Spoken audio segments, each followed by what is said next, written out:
Rasulullah SAW lahir pada hari Senin 12 Rabiul Awal di tahun Gajah 570 Masehi, tahun di mana pasukan bergajah Abrahah hendak menghancurkan Ka'bah namun dibinasakan Allah.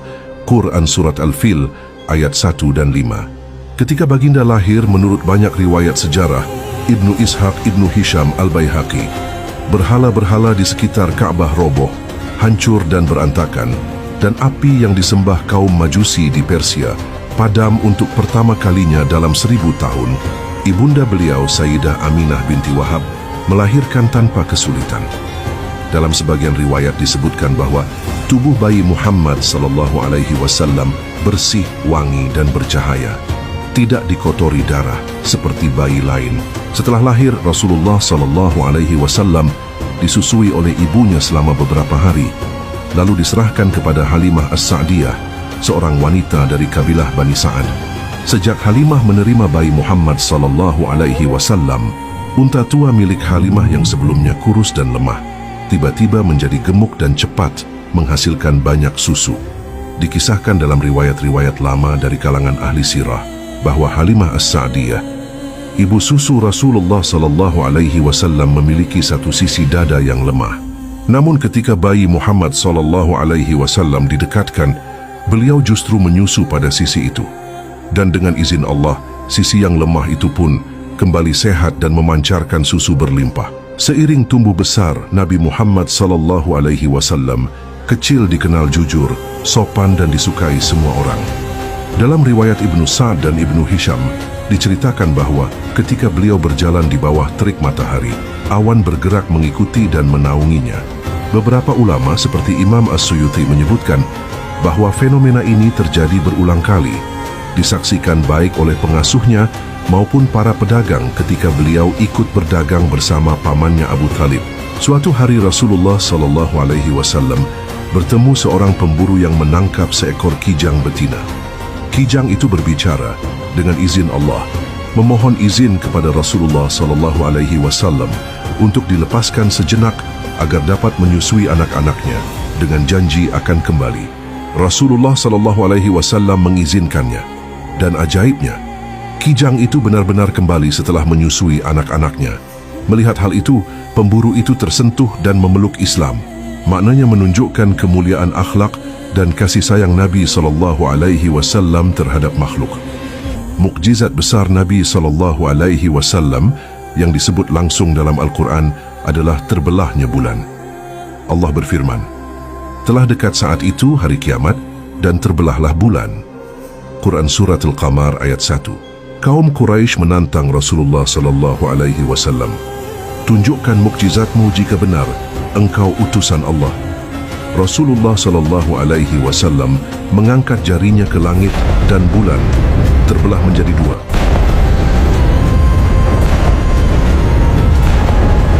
Satu bagian di atas gunung Abu Qubais, satu lagi di gunung As-Suwaidah. Semua mata menyaksikan namun hati mereka tetap keras. Ini bukan sihir, tapi tanda nyata dari Allah. Bukti kenabian Muhammad SAW. Penutup para nabi, Quran Surat Al-Qamar ayat 1, hadis riwayat Bukhari dan Muslim. Namun mereka tetap menolak beriman. Dalam perjalanan dakwah keluar Makkah, Rasulullah SAW pernah berteduh di bawah sebuah pohon rimbun. Riwayat sahih dalam Musnad Ahmad dan Sunan Al-Tirmidzi menyebut bahwa pohon itu menundukkan dahannya seolah memberi salam dan menaungi beliau. Dikatakan oleh sebagian sejarawan Islam, pohon itu masih hidup hingga kini. Di daerah Yordania dikenal sebagai The Blessed Tree, pohon yang dipercaya menjadi saksi kenabian. Berdasarkan penelitian arkeologi modern, lokasi ini dikaitkan dengan kisah perjalanan Nabi muda bertemu Rahib Bahira. Ketika Islam menghadapi perang besar seperti Perang Badar, Allah menurunkan pertolongan luar biasa. Dalam Al-Quran disebutkan, ingatlah ketika kamu memohon pertolongan kepada Tuhanmu, lalu Allah mengabulkanmu. Sesungguhnya aku akan membantu kamu dengan 1000 malaikat yang datang berturut-turut. Quran Surat Al-Anfal ayat 9. Para sahabat bersaksi bahwa mereka melihat sosok berpakaian putih yang tidak dikenal berperang di barisan kaum muslimin. Para malaikat yang diutus untuk mengokohkan barisan meneguhkan iman. Ketika beliau duduk di majelis bersama para sahabat, bahu beliau selalu tampak paling tinggi, meski beliau duduk paling rendah, seolah Allah sendiri meninggikan derajatnya di hadapan manusia.